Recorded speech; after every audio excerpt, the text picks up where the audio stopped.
ETF index mutual funds నేర్చుకుని stock మార్కెట్లో రాణించాలనుకుంటున్నారా? వెంటనే ఈ నెంబర్కి కాల్ చేయండి.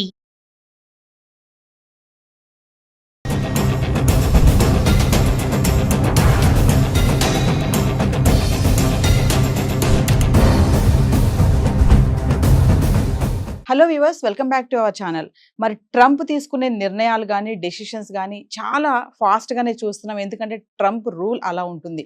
ఉన్నటువంటి ఈ 4 సంవత్సరాల్లో కూడా ఆయన ఒక మార్గం నిలిచిపోవాలనుకుంటున్నారు. మరి ఇందులో చూసుకుంటే ఒకటి, ప్రభుత్వ రంగ ఉద్యోగుల్ని కూడా తగ్గించే ప్రక్రియలో 8 నెలల జీతం ఇచ్చేస్తాము, ఇమీడియట్లీ రాజీనామా చేయండి అని చెప్పడంతో మరి ఈ రోజు ట్రంప్ ఇచ్చినటువంటి ఆ ఎఫెక్ట్ ఫలించిందని అనుకోవాలి. 40,000 మంది ఉద్యోగులు ఉన్న పలంగా రాజీనామా చేసేశారు. మరి దీనిపైన మాట్లాడడానికి మనతో పాటు ఉన్నారు centre for human security studies founder and executive director Kanneganti Ramesh Babu గారు. సార్తో మాట్లాడదాం. నమస్తే సార్. నమస్తే నవీన గారు. సార్, మా 6th ఫిబ్రవరి డెడ్ లైన్ పెట్టారు. 8 నెలల జీతం ఇచ్చేస్తాము, ఇమీడియట్లీ రాజీనామా చేసేస్తా అని చెప్పారు. మరి ఈరోజు ట్రంప్ ఎఫెక్ట్ ఫలించిందని అనుకోవచ్చు అంటారా? 40,000 మంది ఉద్యోగులు రాజీనామా చేశారు సడన్ గా. దీన్ని ఎలా చూడొచ్చు అంటారు? డొనాల్డ్ ట్రంప్ అమెరికా అధ్యక్షుడిగా 47th అమెరికన్ ప్రెసిడెంట్ గా ఆయన ప్రమాణ స్వీకారం చేసిన తర్వాత ఒక 100 ఎగ్జిక్యూటివ్ ఆర్డర్స్, ప్రెసిడెన్షియల్ ఆర్డర్స్ మీద ఆయన సైన్ పెట్టారు. అందులో ఒకటి ఏంటంటే, ఎవరైతే ప్రభుత్వంలో ఉద్యోగులు ఉన్నారో వాళ్ళు ఒక 8 నెలల్లో మీకు సంబంధించి డబ్బులు కూడా ఇస్తాము, మీరు మీ ఉద్యోగాలు వదులుకుంటే, అంటే he has identified certain jobs which are non-performing or which are becoming overburdened on the US economy. America యొక్క ఆర్థిక మూలాలకి ఈ ఇంతమంది ఉద్యోగులు ఉండటం మూలాన ఇబ్బంది కలుగుతుంది.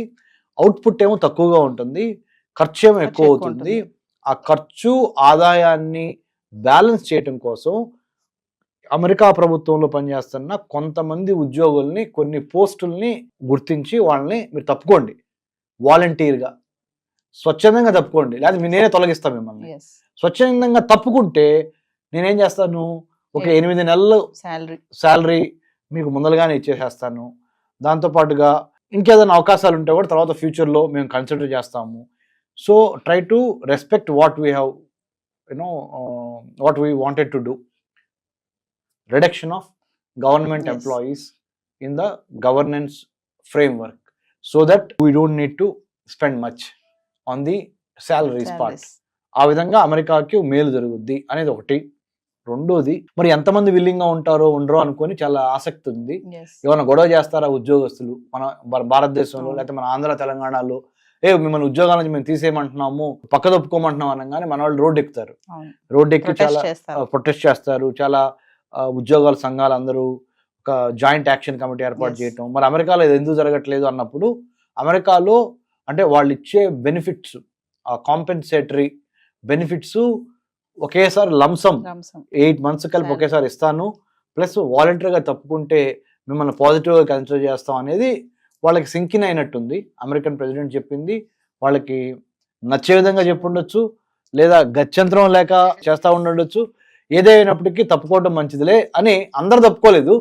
కొంతమంది ఒక 40,000 మంది వరకు తప్పుకున్నారు. ఇంకా రానున్న రోజుల్లో, today is 7th February 2025, another 100 days లో ఎలా సీన్ మారబోతుంది, విల్ వెయిట్ అండ్ సీ.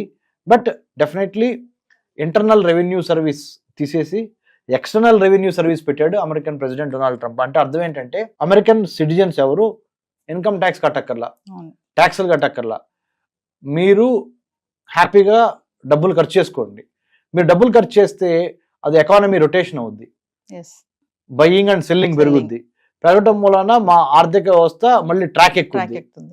మరి డబ్బులు ఎక్కడి నుంచి తీసుకొస్తారు ప్రెసిడెంట్ ట్రంప్ గారు అని మీరు అడుగుతారేమో అని చెప్పి ఆయన ఏమన్నాడు, ఈ ఎక్స్టర్నల్ రెవెన్యూ సర్వీస్ ERS అనేది క్రియేట్ చేస్తాను. వేరే దేశాలు, ఏ దేశాలు అయితే అమెరికాతో వర్తక వాణిజ్య వ్యాపారాలు చేస్తా, అమెరికాకి వాళ్ళ వస్తువుల్ని వాళ్ళ వైపు నుంచి మనకి పంపిస్తారు, ఎక్స్పోర్ట్ చేస్తారు, మనం దిగుమతి చేసుకుంటాం. ఆ దిగుమతి చేసుకున్నప్పుడు వాళ్ళ వస్తువులు మనం కొంటున్నాం కదా, వాళ్ళు మనతో వ్యాపారం చేసినందుకు, వాళ్ళు మనకు అమ్మినందుకు టారిఫ్స్ అంటే ట్యాక్స్లు ఎక్కువ వేస్తాం. ఆ ట్యాక్స్లు ఎక్కువ వేసినందుకు వాళ్ళకి చచ్చినట్టు కట్టాలి. ఆ వచ్చిన డబ్బులతో నేను మీ జీవన ప్రమాణాలు మెరుగుపరుస్తా, అమెరికా పౌరులు అయ్యి మీ దగ్గర నుంచి ట్యాక్స్ తీసుకోను. ఇప్పుడు వరకు ఏమైంది అంటే, ఈయన ఉద్దేశం ఇప్పుడు వరకు అమెరికా ట్యాక్స్ పేయర్స్ మనీతో వేరే దేశాలకి వెల్ఫేర్ చేశాము, ఇప్పుడు వేరే దేశాల మనీతో మనము మన వాళ్ళు బాగుపడాలి. ఇప్పుడు వరకు జో బైడెన్ కానీ, అంత మొదలున్న బరాక్ ఒబామా కానీ, అంతకు ముందులో ఉన్న బిల్ క్లింటన్ కానీ, అంత ముందులో ఉన్న మిగతా ఏ ప్రెసిడెంట్ అయినా జిమ్మీ కార్టర్ కానీ, అంటే ఇదంతా డెమోక్రటిక్ ప్రెసిడెంట్ నేను చెప్పింది. రిపబ్లికన్ ప్రెసిడెంట్స్ ఎవరు? Senior, Bush junior, Donald Trump. So వీళ్ళందరూ రిపబ్లికన్ పార్టీ ప్రెసిడెంట్స్. సో వాళ్ళు ఇప్పుడు ప్రెసిడెంట్ గా ఉన్నారు కదా. Donald Trump is Republican. Republican గుర్తేంటి? ఎలిఫెంట్. అంటే big business houses, orthodox, conservative, Anglo Saxon, Christian, Jewish of high level. These are all అమెరికాలో ఉన్న Republican party base, social base ఇది. డెమోక్రాట్స్ అంటే ఎవరు? డాంకీ గుర్తు. వాళ్ళ పార్టీ గుర్తు డాంకీ, గాడిద. Blue collar workers, minorities, LGBT community, immigrants, తర్వాత హిస్పానిక్, లాటినో, ఏషియన్ ఇండియన్, ఎవరైతే చిన్న సన్నకారు రైతులు అంటాం కదా మనం ఇక్కడ తెలుగులో, అలాగే చిన్న మధ్యతరగతి పరిశ్రమలకు సంబంధించిన వాళ్ళు, ఇలా working class, blue collar working class అంతా డెమోక్రటిక్ పార్టీ సోషల్ బేస్. అది డెమోక్రటిక్ పార్టీ నిలబడటానికి ఈ సెక్షన్స్ ఆఫ్ సొసైటీ దే సపోర్ట్.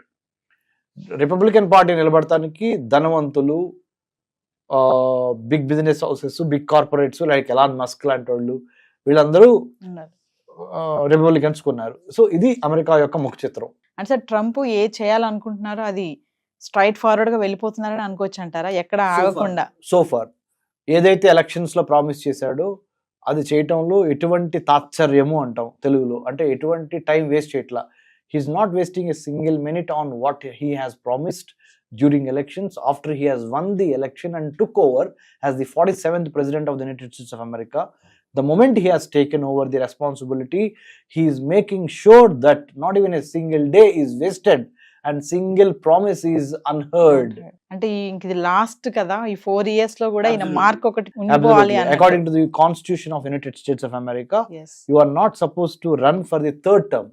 మూడోసారి అమెరికా అధ్యక్ష పదవికి నువ్వు అర్హుడు కాదు. కాబట్టి ఎవరైనా అమెరికాలో వాళ్ళు, అమెరికన్ పౌరులు, ఓన్లీ 2 సార్లు మాత్రమే, 2 times you can become the president of the United States of America. This second term being the last term to Trump, he said, I am not going to lose anything if I don't, if I do everything for my local Americans. So let me do everything. బయట వాళ్ళు ఎలా అనుకున్నా కానీ మేము మాత్రం నా America కోసం let's make America great again అనే ఒక స్లోగన్ లో ఫుల్ఫిల్ చేస్తా. I will do what ever it takes to bring back American ఎక్సెప్షనలిజం to the four front is what President Trump is aiming at and doing it, and he is sparing nothing. Thank you, sir. Thank you, Naveen garu. Thank you. Hi, మొట్టమొదటిసారిగా మన విజయవాడలో class room training అండి, 1 day class room environment లో offline webinar జరగబోతుంది. And interest ఉన్న participants ఈ కింద school అవుతున్న నెంబర్కి రింగ్ చేసుకొని సీట్ బుక్ చేసుకోండి. దీంట్లో ETFs, index funds and mutual funds మీద completely and hand holding experience మీకు ప్రొవైడ్ చేయబడుతుంది. దీని ద్వారా ఏంటంటే మనం ఎసెట్స్ని స్టాక్ మార్కెట్లో ఎలా మేనేజ్ చేసుకోవాలి, ఎలా గ్రో చేసుకోవాలి, ఎలా ప్రొడక్ట్ చేసుకోవాలో అంటే ప్రాక్టికల్గా నేర్చుకుంటారు. అండ్ మీ ఇప్పటి వరకు మనం ఆన్లైన్లోనే మీరు అటెండ్ అవుతున్నారు. ఇక నుంచి మీరు మన విజయవాడ సిటీలోనే అండ్ లైవ్లో క్లాస్ రూమ్ ఎన్విరాన్మెంట్లో నేర్చుకునే ఛాన్స్ దొరుకుతుంది. కాబట్టి ఇంట్రెస్ట్ ఉన్న పార్టిసిపెంట్స్ కింద స్క్రోల్ అవుతున్న నెంబర్కి పింగ్ చేసి సీటు రిజర్వ్ చేసుకోండి. Thank you.